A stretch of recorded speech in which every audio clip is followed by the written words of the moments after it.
ختم نبوت پہ ڈاکہ ڈالا جا رہا ہے۔ اس لیے ہماری ذمہ داری ہے کہ ہم مسلمان کو، ایک ایک ہمارے بچے کو، ایک ایک بچی کو پتہ ہونا چاہیے کہ ہمارا نبی حضرت محمد صلی اللہ علیہ وسلم قیامت تک کے لیے نبی بن کر آئے ہیں۔ اب ان کے بعد میں دوسرا کوئی نبی نہیں آئے گا۔ لوگ قیامت کی نشانیاں بتا کر ایمان پہ ڈاکہ ڈالتے ہیں، عقیدے پہ وار کرتے ہیں، کہتے ہیں عیسیٰ علیہ السلام آئیں گے۔ بھائی عیسیٰ علیہ السلام پہلے نبی بن کر آئے، آج بھی نبی بن کر آسمان میں رہ رہے ہیں۔ وہ اپنی نبوت سمیت دنیا میں قیامت کی نشانی بن کر آئیں گے، لیکن اپنی نبوت نہیں چلائیں گے، اپنی رسالت نہیں چلائیں گے، بلکہ وہ محمد عربی کی شریعت کی دعوت دیں گے، جس سے دنیا کی اکثریت عیسائیت اسلام میں داخل ہو جائے گی۔ وہ دجال کا قتل کرنے کے لیے آئیں گے، وہ قیامت کی نشانی بن کر آئیں گے۔ کہیں امام مہدی کے نام پہ عقیدے پہ ڈاکہ ڈالنے کی ناکام کوششیں کی جاتی ہیں، وہ بھی قیامت کے قریب مسلمانوں کے امیر بن کر آئیں گے۔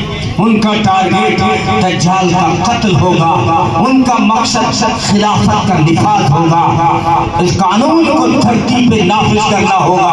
اس رب العالمین کا قانون جس نے ساری دنیا بنائی، اس کے قانون کے نفاذ کے لیے وہ دنیا میں کوششیں کریں گے، اور جو ان کے راستے میں روڑا بنے گا اس کو راستے سے ہٹاتے جائیں گے۔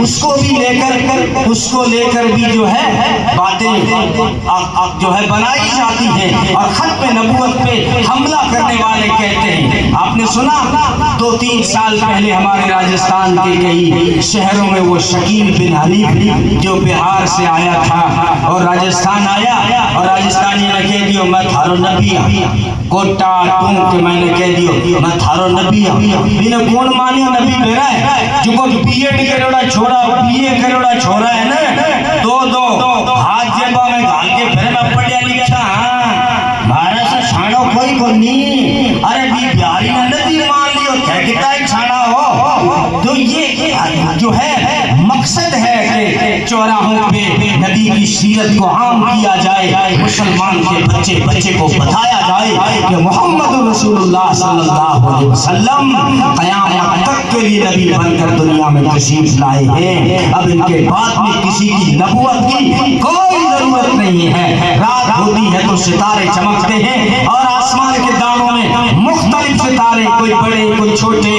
کوئی کم روشنی والے کوئی زیادہ روشنی والے، لیکن جب سورج نکلتا ہے تو سب کی ڈیوٹی ختم ہو جاتی ہے۔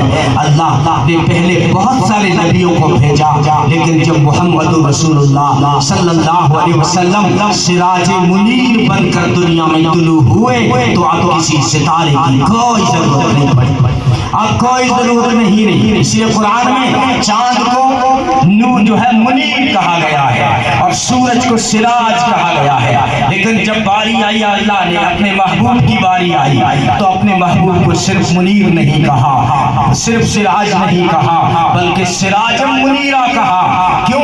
اس لیے کہ صرف سورج کہنا ٹھیک نہیں، صرف چاند کہنا ٹھیک نہیں، کیونکہ سورج میں آگ ہے، چاند میں داغ ہے۔ محمد رسول اللہ صلی اللہ علیہ وسلم کی زندگی میں اور ان کی سنتوں میں، ان کی حیات میں نہ کوئی آگ ہے نہ کوئی